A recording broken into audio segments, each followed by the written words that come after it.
Hi, everybody. Welcome to Frugal Tech Live. This is episode number 313, recorded February the 15th, 2011. And our guest today is Grant Dahlke.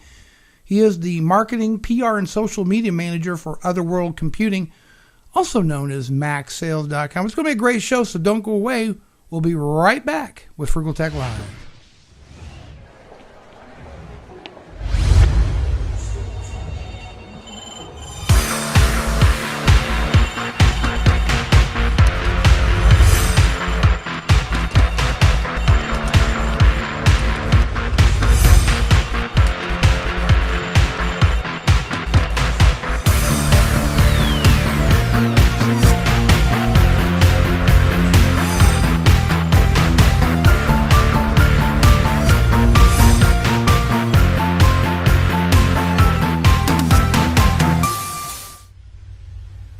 Hey, how are we doing this afternoon? It's actually, the weather's improved dramatically here in Decatur, Indiana, and it's going to be about 50 degrees out. What a refreshing break from the winter. I hope you're having a great winter this year. We are brought to you by the good folks at GFI Software, the makers of GFI Mail Security. Now, when you're trying to deal with the bad guys sending viruses, Trojans, and all kinds of bad stuff to your employees through Exchange Server, you need a great defense.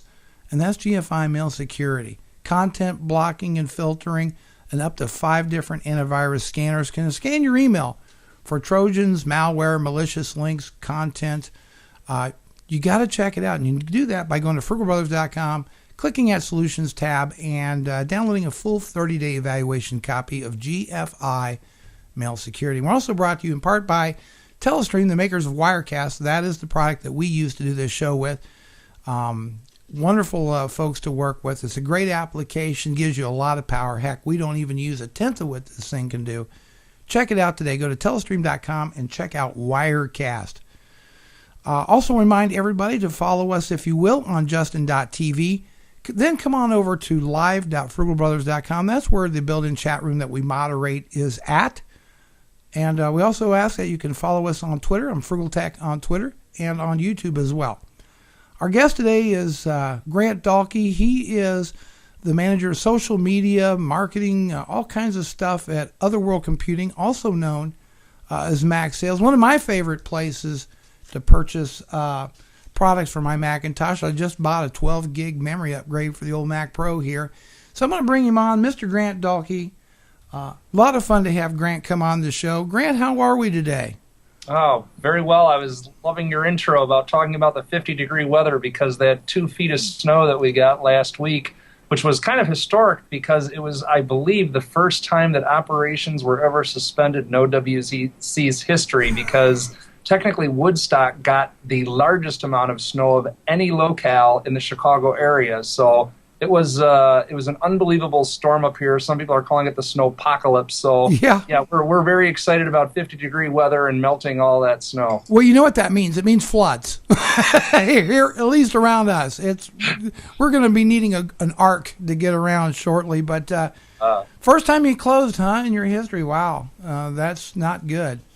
Grant, and it really wasn't even that long too. It was only, I believe, a 24-hour period. We closed down early on that Tuesday because the winds were hitting 70 out here, and we closed down at 5, but we reopened again at 5 on Wednesday night after everyone had dug out. So right.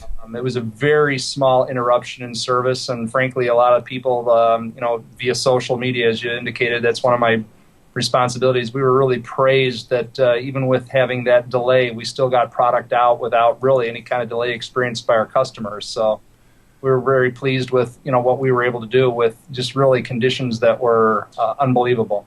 Well, that's a commitment to customer service. So you guys just went above and beyond the call of duty. Yeah, and a lot of us just, it wasn't a snow day for us. Many of us worked right from home. I mean, I was working on a news release. After I did the driveway, I just plugged in and started working. So, it's business as usual. Ain't technology grand? Let's get right to it. Grant, for those that are not familiar with yourself or your company, can you give us just a little bit of background on Otherworld Computing and a little bit about what you do there? Sure. Well, 23-year history. Company was founded by our CEO and founder, Larry O'Connor, when he was 14 years old. We've grown to be arguably the leading source for performance upgrades, accessories, and enhancements for your Mac and your iDevice. And whether it be a legacy Mac or one of today's newest models, we have something that makes it look better, run faster, run longer. And what do you do there exactly? A little bit of everything.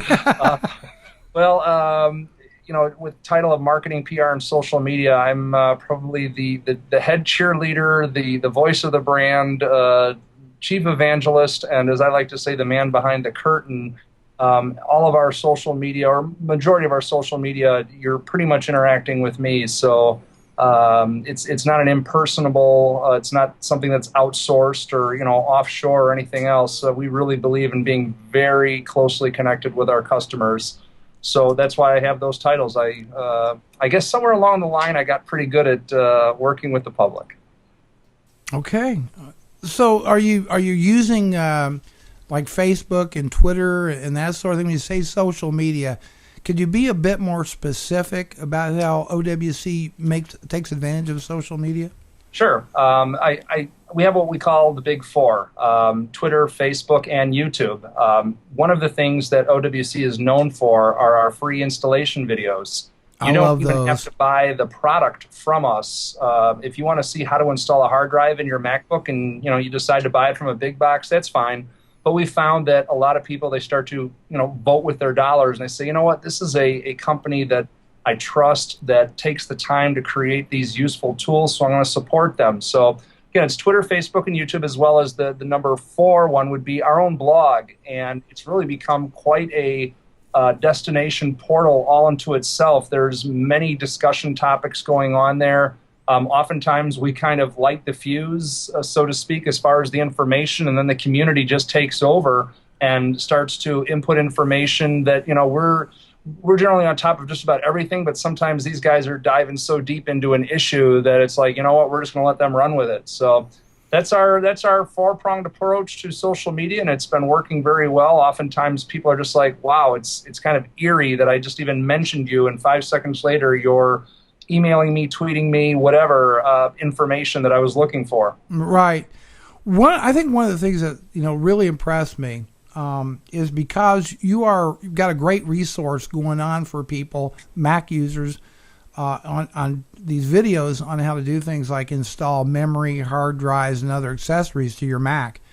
And I'm sure quite a number of people, even if they're not buying product from you per se, are using these as educational materials on how to do it. Yeah, exactly. I mean, again, we're not going to charge for something like that, and we think that after a while, people are going to realize that these people are decent. They're one of us, so to speak, and they're going to support us. And we constantly get called out and praised, I should say, for all those helpful, whether it be an installation guide, whether it be a video. Even our 24/7 live chat support. I mean, other than a federally national regulated holiday or a snowpocalypse, we've got someone here right. that can assist you. So, you were on the show once before, and I thought you had mentioned that Otherworld Computing got started basically in the business of selling memory. Yeah, that's correct. The business really started out with re-inking printer cartridges, but then Larry moved into memory. Okay. And it really was because he couldn't get an upgrade that he was looking for, and he was kind of treated indifferently. And he said, you know what, I can do this better. And from there, it's just blossomed into where, again, we're arguably, the experts, the solution source for everything for your Mac and iDevice. Now, let me ask you this. Is it because he was frustrated with the high prices that Apple was charging for memory modules, he said, there's an opportunity here? No, I think it was third party, actually. And I mean, Apple does what Apple does. We just think that, with what we offer, which is a lifetime warranty, as well as a trade-in for your factory modules, we just offer, I guess, another option that, when you compare spec to spec, our memory specifications meet or exceed all of JDEC and Apple specifications. So When you look at the savings, there are significant savings. And, what we always tell people is, if it were us, we would buy the base Mac that you would find offered from Apple and then upgrade with us and save sometimes thousands of dollars in upgrading, especially when you're like talking about a Mac Pro or something like that. So, no, I just think he saw that there was an opportunity to serve people a little better. And, I think that's one of the hallmarks of OWC is that we really get that we are in a service industry, and without our customers, we cease to exist. So, we were just talking about it this morning. We were looking at a forum for another brand, and the replies from the forum moderators, our mouths just dropped. If someone replied to a customer like that here, they'd be shown the door in an instant, and no one that really comes here, it's a very empowering place because, as I often tell people, and I think they just get it after a while by osmosis, is that you have the opportunity to change someone's life, and I know that seems somewhat dramatic, but I think many people feel like when they're going to interact with a company that they're not going to be listened to or heard, and that's just the complete opposite, because we ourselves are consumers, so we know what it's like not to be taken seriously, not to be given a little bit of extra respect or time or whatever. And people want to talk about marketing to me all the time, and I always say, you know what? Our best marketing is word of mouth, and if we continue to treat customers the way that we would want to be treated ourselves, we'll continue to experience success and happiness. I couldn't agree with you more. And really, I've done a couple transactions with your company, and just recently I purchased a 12 gigabyte upgrade for my Mac Pro. Cool. I just got it installed last week, and I was amazed, number one, how much the price of DDR3 memories come down. Nice. And then I didn't realize at the time when I was looking at it that you had a rebate program on the memory modules. Exactly. And I have 4 2 gigabyte Apples, 3 Apple sticks and one from you, a 2 gigabyte stick. Hey, I'm going to trade that back in and get some more memory for our Mac Mini, which is kind of anemic. And I'm going to be looking at that video on the older Mac Minis, the one where you got to take the putty knife. I'm going to have to watch that video like several times before I attempt to do. Actually, didn't you mention you've had people send you their Mac Minis and you guys pop it in and send it back? Yeah, we offer a variety of different service programs. In fact, we're in the process of launching a new page that kind of summarizes those, because that's gotten really popular since the advent of our turnkey programs. And I'll deviate just a little bit here, but our turnkey kind of takes a complete system and totally does a lot of different things to it, whereas what you're referring to is, some people, they just want more memory in their Mac Mini, and it was kind of a difficult, I shouldn't say difficult, it's challenging install. And, we try and tell people, installing memory is one of the easiest as well as the biggest impact upgrades you can do. And as you alluded to, the prices come down dramatically. And we kind of have a saying here, more memory equals a faster Mac. So the very first thing, if someone were to call and say, Bruce, Frugal Tech, what should I do to make my Mac better, faster? Our immediate response is, without a doubt, add more memory. Yep. Max out the memory. Yep. I can tell. I was running 8 gigs, and we went to 12. And believe it or not, I could tell quite a bit of a noticeable difference in the number of page outs and that kind of thing. Well, and the sweet thing, too, is we do a lot of what's called benchmarking. And if you look at our memory pages, you can go to your specific machine and then look at the upgrade and look at the benchmark results. And we'll kind of show you the sweet spot. And we show it truthfully.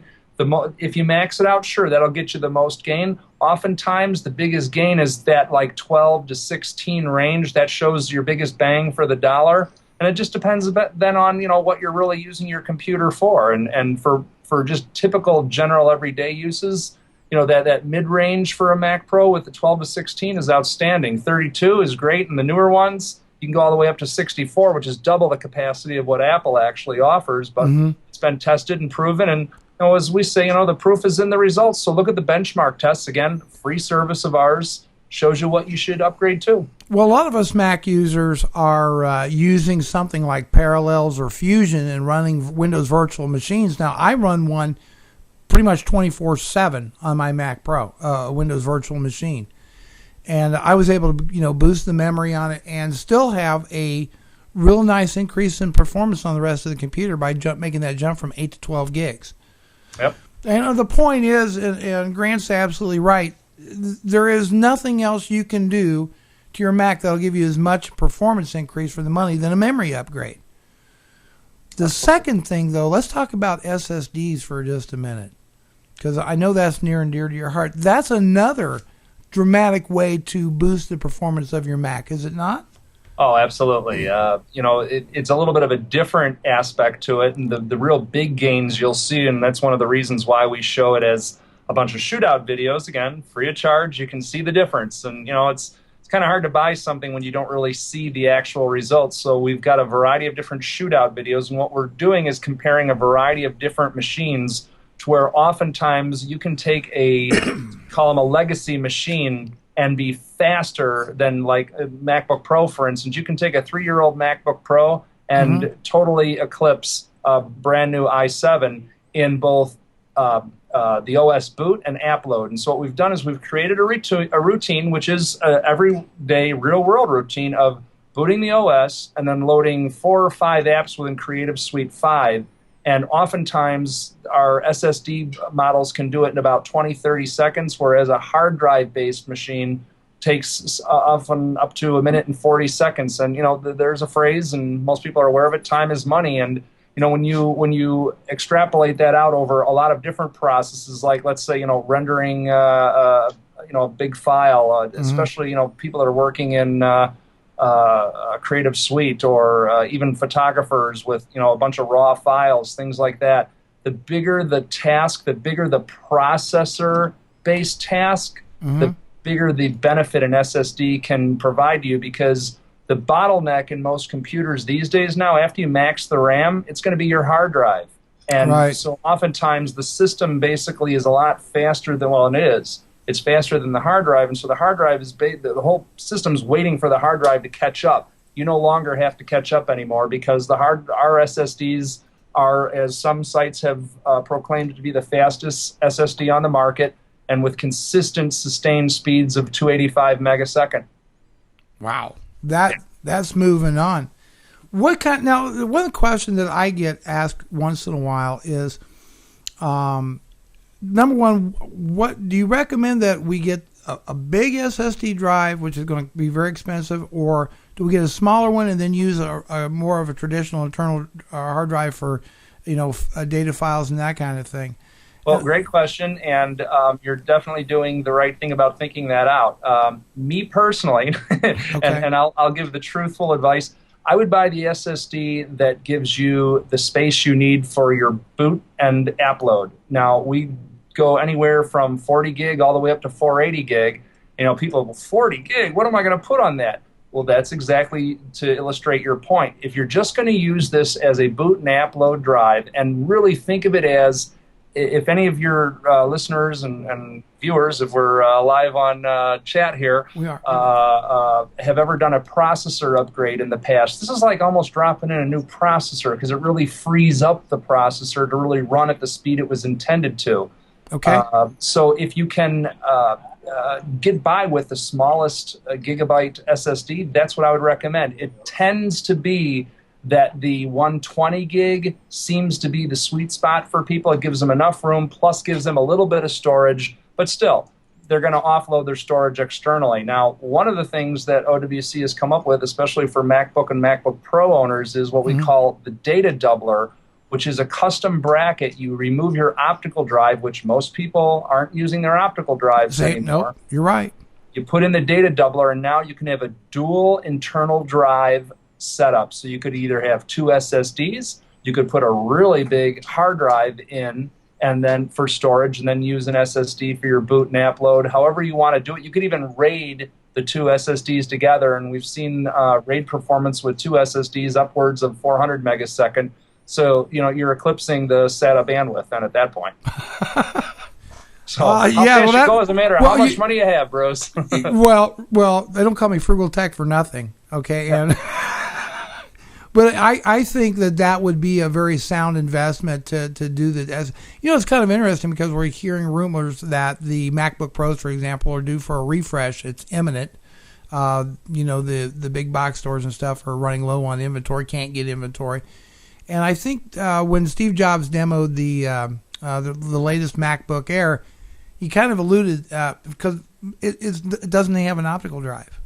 Well, and I know where you're going with this, and if you watch and I know one of the topics you wanted to hit was Macworld, so I might make a little segue there for you. Go right ahead. Our awards presentation, we got Best of Show for our Mercury Aura Pro Express, which is the only SSD on the market for the 2010 MacBook Air. And when I was doing our demo and award presentation, I made the prediction, and it's not a bold one, I truly believe it. Within the next 2 years, I truly feel that hard drives in any new machine are not going to exist. The future of computing is SSD, and viewers need to come to grips with it and really embrace it, because it just makes sense. They're faster, they're 100 times more reliable than a hard drive. They're consistent over time. At least our drives are consistent over time. There's no speed degradation. In fact, we're going to be working on a blog post. We've got one SSD here that we've been doing long-term testing on that's actually gained a megabyte per second in speed over a year of heavy-duty use. So, when you look at all of the advantages of SSD, it only makes sense to go that way. You're saying they get faster over time? Well, ours, we do have one and we'll introduce the blog post tomorrow. We were kind of holding off on that because of some other developments. But yeah, I mean, literally they actually can determine your use pattern and then kind of reconfigure themselves to work as efficiently as possible based on your individual use pattern. So let me ask you this. Okay, what's the effect? I've got, let's say, a MacBook Pro. All right, and I use it mostly running off battery rather than plugged in. What am I looking at as far as a hit to battery life? Am I gaining in battery life with an SSD, or about the same or less? Yeah, you're gaining, actually. It's about a third less power than a traditional hard drive. So, again, it's an added benefit of SSDs. Thank you for pointing it out, because I often overlook it, as well as heat. I mean, there's just that much less heat with an SSD because there's no moving parts. So there's nothing to move, nothing to break. So yeah, added battery life, added life of the drive itself. So I'm going to draw that battery down. I'm going to extend my battery life. So there's almost, the thing about it is a MacBook Pro, for example, is not an inexpensive machine. So it only would make sense, if you're going to spend that much money, spend a little bit more. And you went from a great machine to an awesome machine for a relatively small investment. So how much is a 120 gig SSD drive from you folks right now? Well, our 120 gig, and I have to just double check because every day, our 120 gig is $249.99 right now. Okay, $250. Mm-hmm. All right, but for the kind of benefit, you're talking like 300% increase in boot time? Absolutely. About the same probably for app load? Exactly. Okay, so I'm getting all those benefits. Longer battery life is going to be more reliable. I'm going to generate less heat.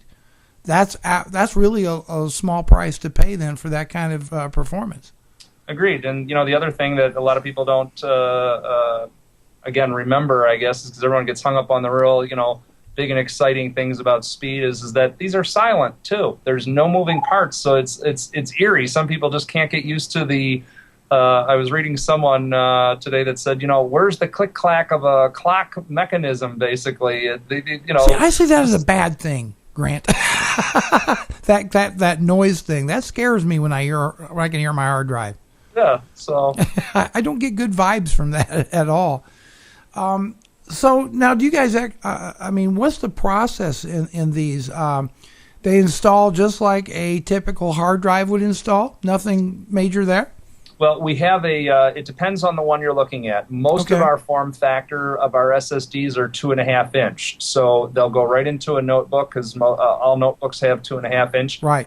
Netbook and sub-notebook machines have a 1.8 form factor, and we are the first SSD SandForce processor-based SSD on the market in the 1.8 form factor. Okay. And then we have a variety of different adapters and sleds and things like that for your Mac Pro, so that you can put a 2.5 inch drive into a 3.5 inch or even a 5 1/4 inch bay. You know, I gotta be honest, putting a hard drive in a Mac Pro has got to be the most piece of cake thing you could ever do. Yeah, it's pretty easy. I mean, other than an Apple guy coming and putting it in for you, it couldn't get any simpler. Adding memory is also a snap as well. Like, you're in and out and you're done. Yep. What else does your company offer that can help me improve the performance of my Macintosh? Well, depending upon which Macintosh you're talking about, we are the only company with a turnkey program for the iMac. And what that means is we can add up to 3 internal drives. We can also add the industry's only eSATA interface to that iMac. It's a 48-hour turnaround, weekday business hours turnaround. So you send us your iMac. In fact, you can have it drop shipped right from Apple after you order it right to us. Okay. Again, order the base model, and we can configure it to your heart's content so that you can have a combination of more drives, more capacity, more speed, the eSATA interface for the fastest data transfer. However you want to configure your iMac, we can give you an iMac that in some regards can almost rival a Mac Pro. So if I wanted to take my new iMac and say, okay, number one, I want a Blu-ray drive, you could do that for me? Well, there's I don't believe we have any internal Blu-ray drives right now. Okay. I have to double check on that. Most of what we offer is external, Okay. But as far as the RAM, the hard drives, SSDs, and even the eSATA port, that's our claim to fame. In fact, let me just double check that particular program, because I just don't recall that we offer Blu-ray. That's something you hear a number of people ask about on Macs. Why doesn't it ship with Blu-ray and all that? And I remember Jobs saying it's a bag of hurt and all that. But apparently a lot of people have an interest in Blu-ray. Yeah, it's external, like I thought. It's external. I didn't remember anything internal, but we can offer an external Blu-ray reader writer. There is a comment in the chat room that says he believes the SATA thing might void the Apple warranty. Is that accurate? Well, I'd refer that comment in the chat room back to the days of the Mac Mini, too, when people were saying that adding memory to your Mac Mini was void. And if you do some research, you'll see how that was handled by other companies other than our own. So what I'm going to say is that every consumer should familiarize themselves with the Magnuson-Moss Consumer Act. And what that means is that you can add anything you want to a product as long as you don't damage the product in doing so. And previous to this, I was in the automotive aftermarket, and dealers were basically saying, well, you added new tires and rims to your car, and now your power windows don't work. You voided your warranty. We won't fix those power windows. And it sounds laughable, but the Magnuson-Moss Act protects consumers then, so that people can't arbitrarily say that the warranty isn't valid. So in this case, for instance, by adding an eSATA port or more memory or a hard drive or an SSD, and let's say your display goes out, okay, it is up to the manufacturer to prove that the modifications caused the failure of the unrelated component. Make sense? Okay, it makes perfect sense. Perfect sense. That act applies just to the U.S., though, right? So if you're dealing Correct. with somebody from the U.K. or whatever, do you ship out to the U.K. or are you strictly U.S. based right now? For the turnkey program, well, for all of our orders, we're global. We ship to 182 countries. And last time I checked, we probably are closer to 200 now. Okay. But for the turnkey program, I believe that's only U.S. based at this point. Again, you could always go to Macsales.com and type in turnkey and get all the information on that. Okay, well, listen, we're getting ready to take a short commercial break. When we come back, we'll have more with Grant Dahlke from OWC, also known as Macsales. We'll be right back. GFI Software provides a single source for networking, security, monitoring, and hosted IT solutions for small to medium enterprises. GFI's extensive suite of award-winning on-premise solutions includes anti-spam, email security, email archiving, endpoint antivirus, centrally managed backup, event log management, server-based faxing, network monitoring, removable device control, vulnerability scanning and patch management, and web filtering and security. GFI also offers a suite of hosted solutions including email security and continuity, frontline email defense, and monitoring and remote management. With award-winning technology, an aggressive pricing strategy, and a strong focus on the unique requirements of small to medium-sized enterprises, GFI Software can satisfy your needs on a global scale. Please visit us online at www.gfi.com.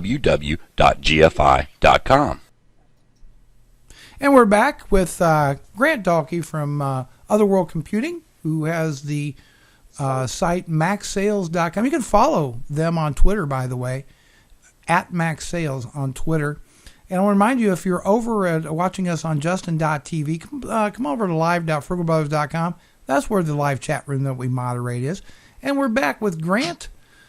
Hey, Grant, you got to go to Macworld this year, and I wanted to get your impressions of Macworld overall and how that's working out for your company. Well, second year in a row where some people were, predicting perhaps the demise of Macworld, and second year in a row, capacity crowds. We actually we had 4 people in our booth, in a 10 by 20 booth, and we could have actually used 1, possibly 2 more people. I'd say that about 25% of the people that stopped by the booth, we just couldn't get to them, and they ended up just kind of scanning the booth and then walking away because we had so many people wanting to talk to us. The aisles were just clogged with people. Yes, there's obviously a change or a shift, I should say, to iPad and iDevice related. I mean, a few years ago, it was, everyone was complaining, oh, God, all you see is iPhone cases there. Right. This year there's a lot of apps, and the apps focus are continuing to grow. But for a hardware manufacturer such as ourselves, there was still just as much interest as ever before in our products. And, a great place to show off our new SSD line, as well as we introduced a new turnkey home theater system for the Mac Mini. We take a Mac Mini and we preload it with the Plex Media Management Center and upgrade your memory. And it's a really cool, basically plug-and-play home theater solution for someone that just doesn't want to do the legwork and figure out how to, access all the aspects and put it together. So we've already made plans to go to Macworld next year, and we were the official bag sponsor this year, and we were thanked greatly by people for that. Probably do the bag again next year. Just really solid show.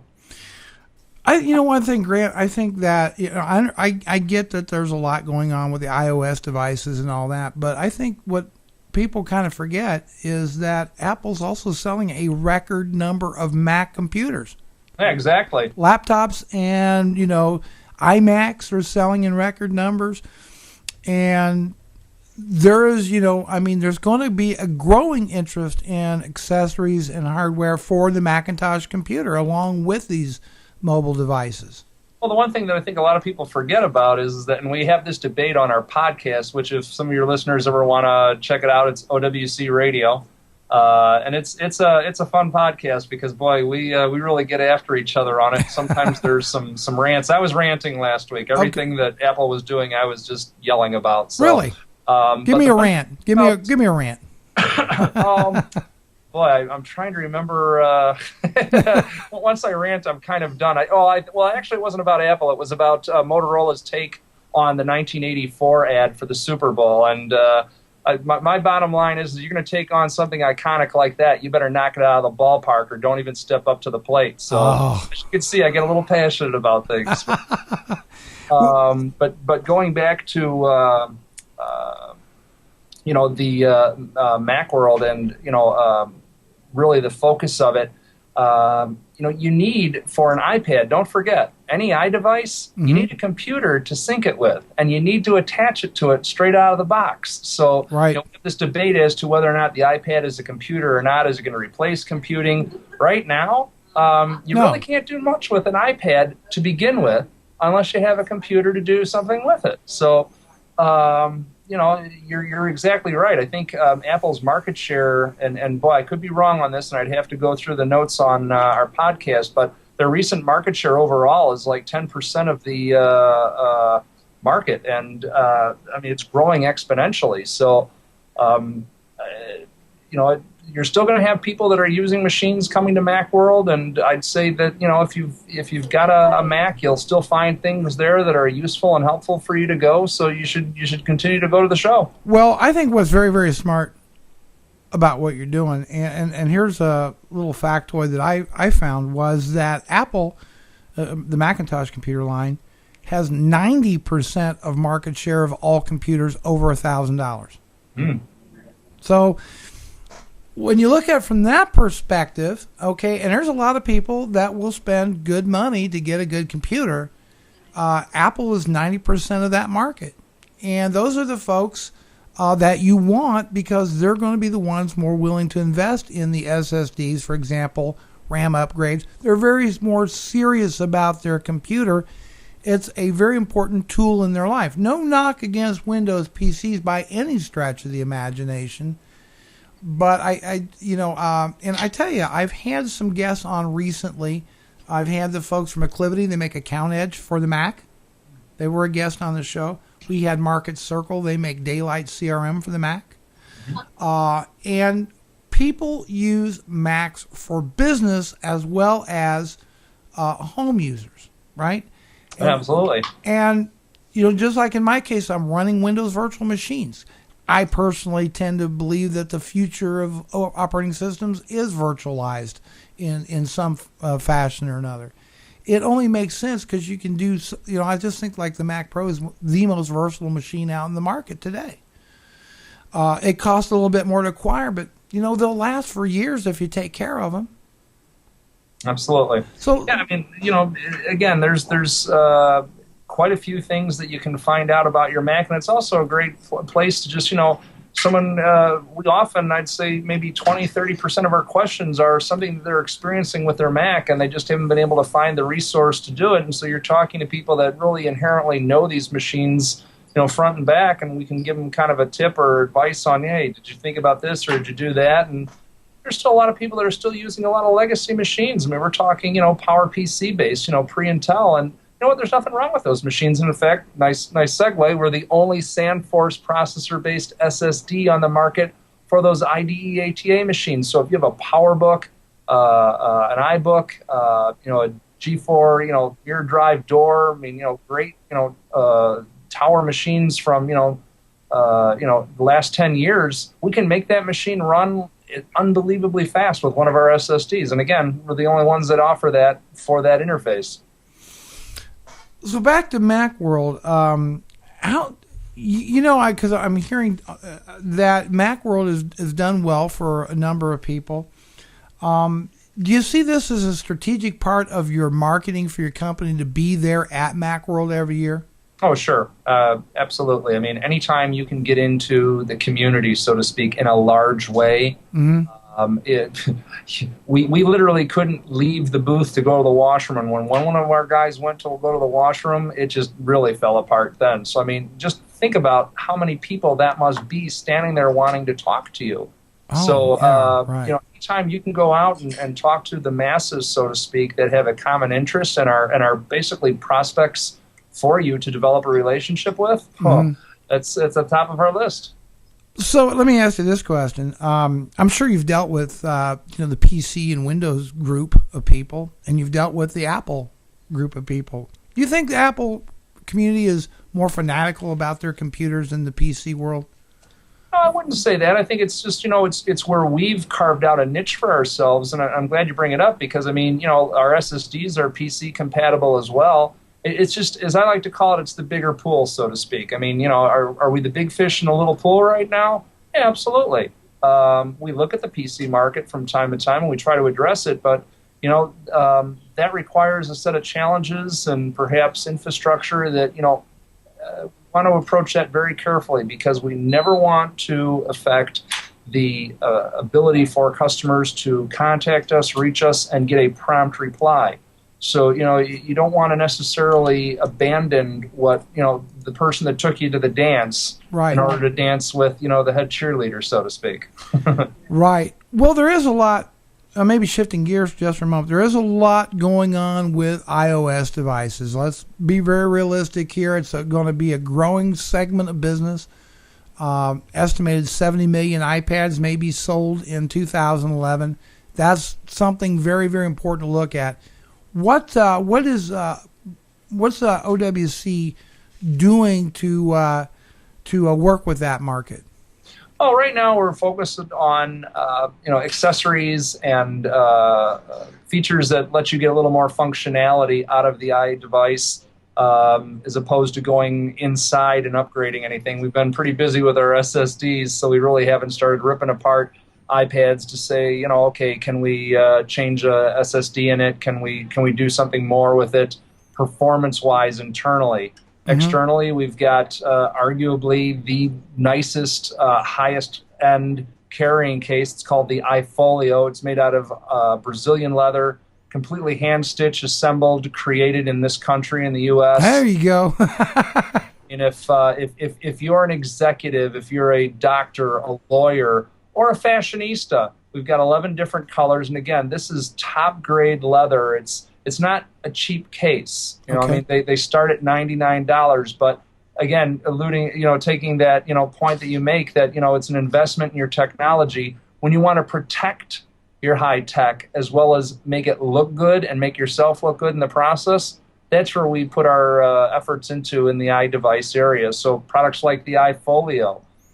We have a full line of other types of cases and holders and stands that let you position the iPad on your desk or on a airline tray table. It's really a unique combination of products that we offer for them. I would think, though, that some of your engineers might be chomping at the bit, though, to see how they could tweak out an iPad. Yeah, I mean, when you start, creating products like our turnkey for the iMac, then you start looking at the iPad and saying, "Wow, I mean, let's what can we do with this? Into that, and play with that." But again, we do things very strategically here, as well as very well thought out. I mean, for instance, like with our SSD line, we weren't certainly the first on the market with an SSD. We were kind of late to the party because we were looking for the right processor solution that wouldn't degrade over time. I mean, that's the rub on most SSDs, is that they slow down with use, not ours. Yeah, that's interesting. That is an amazing I can't wait to read the blog post on that. That's going to be posted tomorrow, you say? Yeah, we hope to put that up tomorrow. Any idea at this point what you can attribute that to? Well, it's really based on the technology that we're using, and it comes down to the SandForce processor. As I tell people, if you're going to get in an SSD, don't buy any other type unless it has a SandForce processor in it. And with the technologies that SandForce has built into their processor, it starts fast and stays fast. There's no degradation in speed.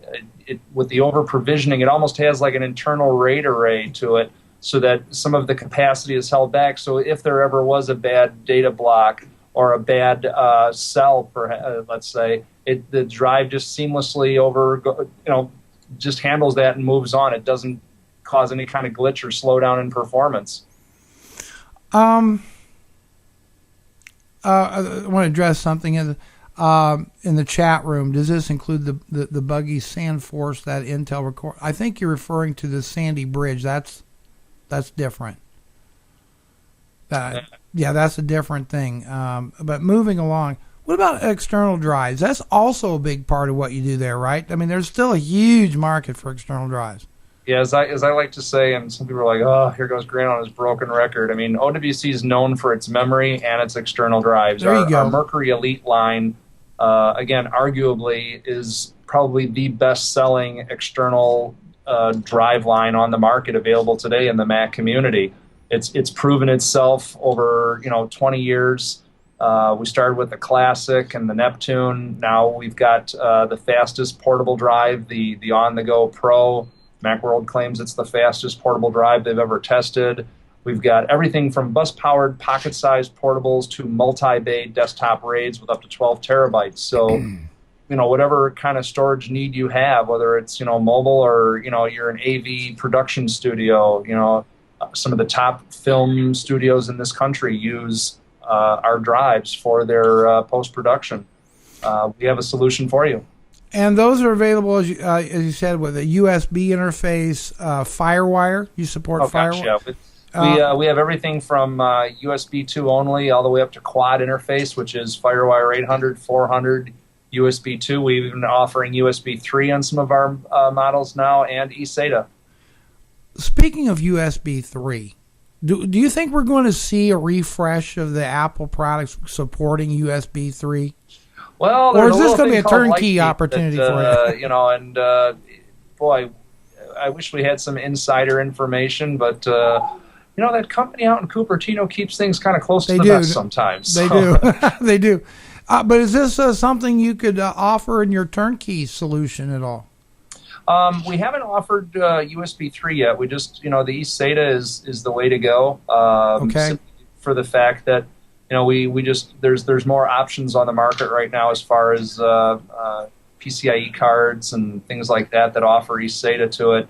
But there isn't a Mac out there right now that comes standard with USB 3. I think there's a few PCs. You can certainly add a PCIe card to like a Mac Pro with USB 3 ports. Mm-hmm. It just depends, again, where your needs are and where your budget are. I mean, for most people, FireWire 800 and eSATA suffice. And again, that's just, the typical computer user. I mean, for higher-end people, I mean, with just huge megabyte, gigabyte size files, in fact, any kind of edge they can get in performance and speed increase, they're going to take. Do you guys see yourselves doing anything with NAS-type devices at all? Yeah, we're going to be looking at NAS this year. Part of the issue with NAS in the past is it really comes down to the interface. Yeah, a solution is a solution. As far as the drive itself and the interfaces and the software you bundle with it and the cables and the whole package. But when it comes to NAS, it really it's a make or break that comes down to the interface, and we just haven't found anything that we really liked. So again, we may be a little late to market, so to speak, but when we come to market, it's going to be the best solution you can possibly buy. Oh, that's going to be cool because I tell you, so many of us out here are we're coping with storage problems. Mm-hmm. We've just got so much digital stuff, and scattered here, there, everywhere, and I just think with what you guys are doing with memory, with hard drives, with SSDs, it's a natural fit. Just saying. I am just saying. Oh, we know. We're working on it. Yeah, so this brings me to another question. I just want to bounce this off of you, without sounding, being way out there in left field, but because you're a company that's pretty much devoted to all things Apple, there's been a couple major developments, and me being a business guy and looking at business technology, one is Apple abandoning the Xserve. Okay, do you see an opportunity for your company to do something about that? Or are you just kind of going to stay out there and kind of avoid getting into that, or do you see a way to get an opportunity out of that?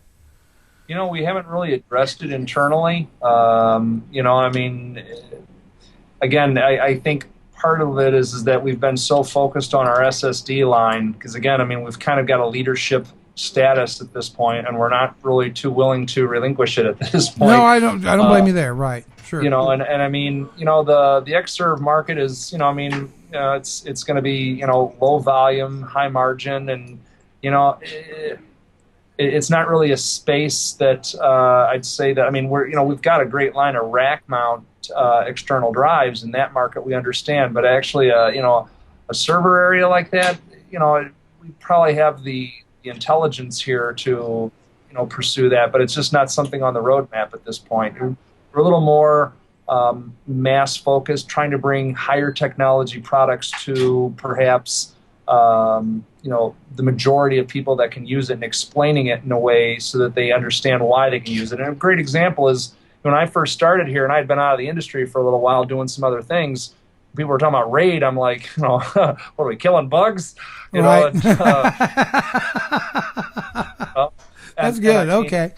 And so one of our brands that we carry, NewerTech, we created a line of product called the Guardian Maximus, where it's just a RAID 1, and that's all it does, and that's all it's supposed to do, because I can't tell you how many people I talk to at shows and online and whatnot that they don't really understand rate. They know what they want, but they don't really understand which level they want, and they want it to be simple and a one-button, one-plug-in type deal. And today, it's a fast-moving world out there, and I mean, do people really want to take the time when all they want to do is have guaranteed bulletproof backup, or do they want to be messing around with a bunch of settings and dials? I mean, perfect example is photographers. Yeah. Do they earn their living behind a lens or behind the panel of a drive?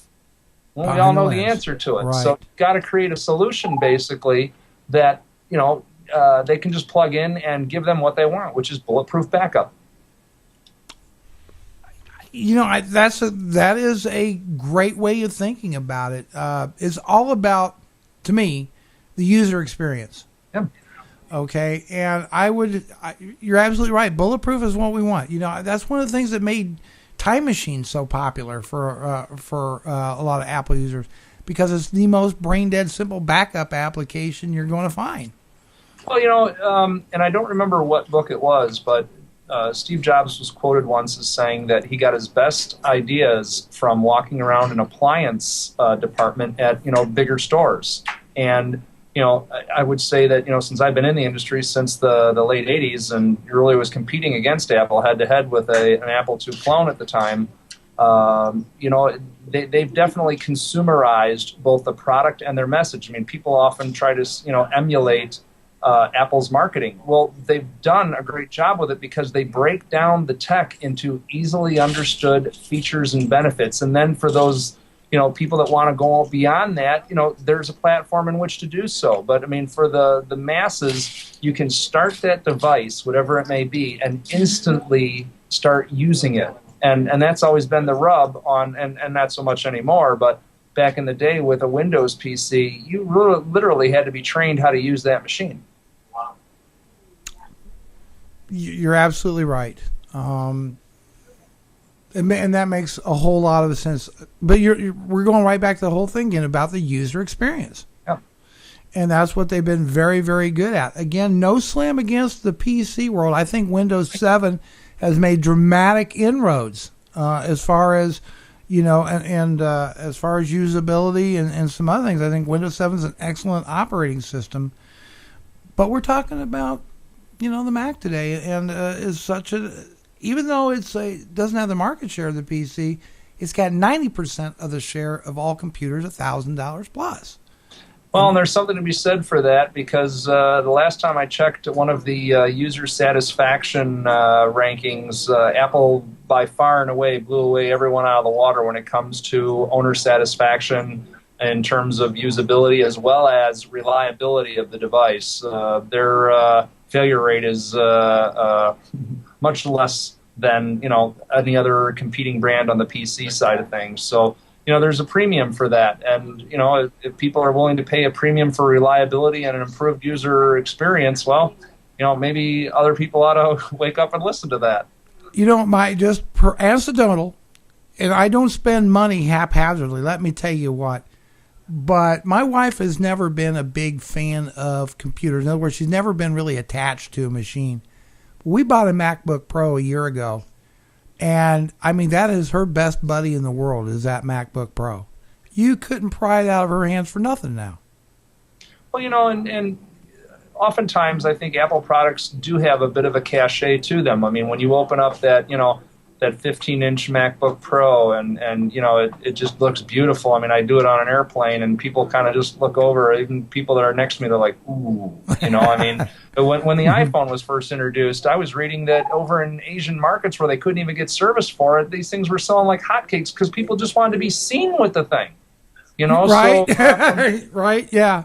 I mean, there's often times where people are creating products and they're like, well, you don't want to cover up that logo because that's part of the whole appeal. When you've got a case or something for, an iDevice or a MacBook Pro, you want to see that lit up logo on the computer, and an iPad, you want to see that word or that that icon showing through. So, well, I tell you what, or you can do what I do. And that is, you get a really cheap plasticky gateway machine and you stick the Apple logo on the case. There you go. Wow. People don't seem to ooh and all that very much. I don't know. I haven't seen a VW going down the street with Porsche badging on it, but I guess I'll look for that. There you go. Right. Well, I got one. I guess before we wrap up, though, and this is good because I think a good question, and I want to know what's your opinion. Steve Jobs has left Apple for more medical reasons. Do you really think if Steve was to depart the company in one form or another, if that would critically impact Apple, or do you think it's business as usual?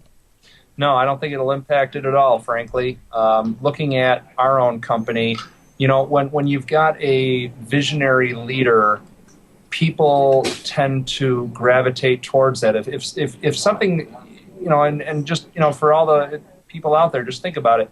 When, it could be a pastor or a minister at church, it could be someone in your neighborhood. When there's a figure that just cuts a commanding presence and they captivate you because you see their vision and you're like, you know what?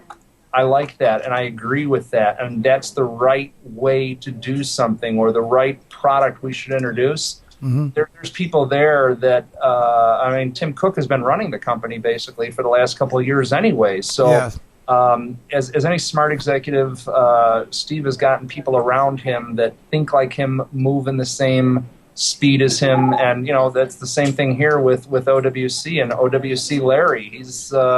He's frankly one of the smartest people I've ever met, as well as had the pleasure of working for, and his passion for serving the customer, that really is at the core of him and at the core of OWC. So.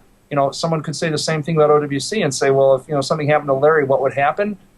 There's certainly some brain drain, as would be at Apple with Steve Jobs. But if you've got a core of executives and a core of employees that believe in that mission, Apple, let's face it, there's been how many books and why we're talking about them today, and they've created an entire way of thinking and products that have defined. Let's face it, the iPhone and the iPad are just game-changing, society-changing products. So, right. with that kind of thinking in place, I think they'll be fine. I think we all should wish him well. We hope that his health gets better. Been a hell of a ride for everyone, both users and manufacturers, and thanks to Steve and Steve, it's been fun. So I think they'll be fine. I appreciate the honesty of your answer. I always believe that he is an icon and an irreplaceable resource, and a lot will be lost if something were to happen to him. But Apple, in and of itself, as you said, is its own person in a way, and it is the sum total of all the people who work there, just not Steve Jobs, just like your company. Exactly. I guess the illustration I'd give is Walt Disney was the visionary, the Imaginarium, whatever, but I think if he were alive today, he'd look at his parks and smile and say that, yeah, my fingerprint is there, but where you've taken it, wow. Knock your socks off. So before we go, is there any great cool things that you guys are working on that you might be able to surprise us with? Boy, well, it's one of I see that smile going on. There's something. Yeah, there's a cool product coming out soon. Come on. I don't normally announce products before they're in-house and ready to ship. Sometimes we get a little antsy about that stuff, but I've just learned not to say anything so that we don't disappoint. All I can say is that we're going to have a really cool product for all of your mobile devices, including the iPad, and it has something to do with boy, I'm going to have to tease here a little bit because I can't really give the. It'll be for home and business use, mm-hmm. and it's really going to be cool. So you need to just keep watching our site. That's about all I can give you right now. But the people internally that know about it, once they start knowing about it, they're like, oh man, when can I get my order in? Because I want to get these right away. So it's going to be a great product. Really functionality-wise, very, very useful, all about convenience, and it's really going to solve some problems or issues that you may have with your all of your technology devices, including, again, iDevices, especially the iPad. Okay, there's some good hints there. Okay, estimated time frame and ETA on this?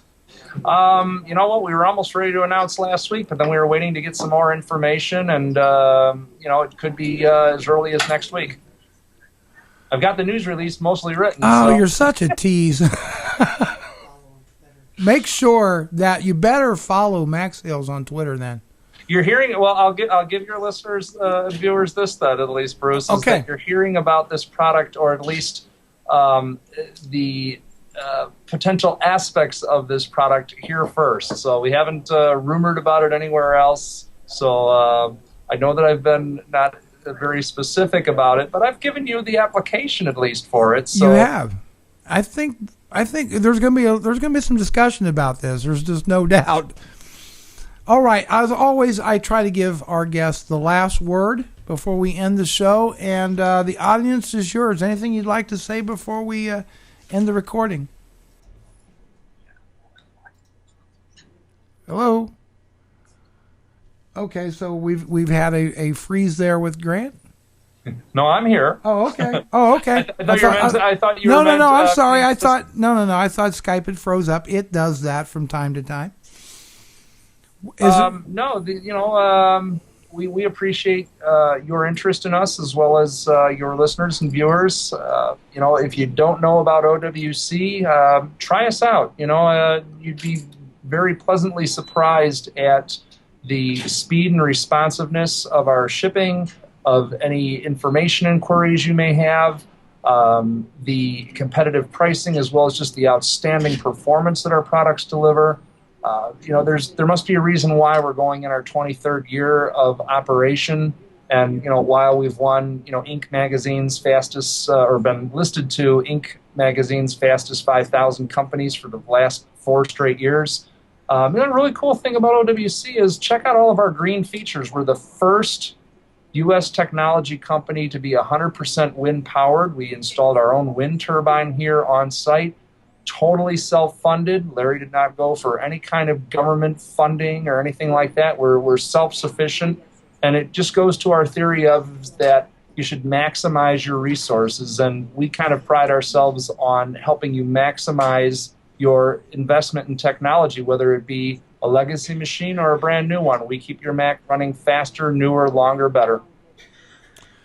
All right. And that's right. We last time you were on the show, we talked about the wind turbine and what a cool deal that was. Grant, as always, you're always welcome to come back on the show. And we appreciate you taking some time out of your busy schedule to talk to our audience about the show. We will get it uploaded to YouTube and Blip and all the other distribution channels after the recording. We're going to go ahead and sign off for the day. I'll remind everybody, if it's in your shop, not making you money, saving you money, get it out there. This is Bruce Naylor, your Frugal Tech. We'll see you again Friday for the next edition of Windows Security Monthly. We'll see you Friday at 3 p.m. Eastern Standard Time. Thank you so much, Grant. Thank you for having me, Bruce. All righty. And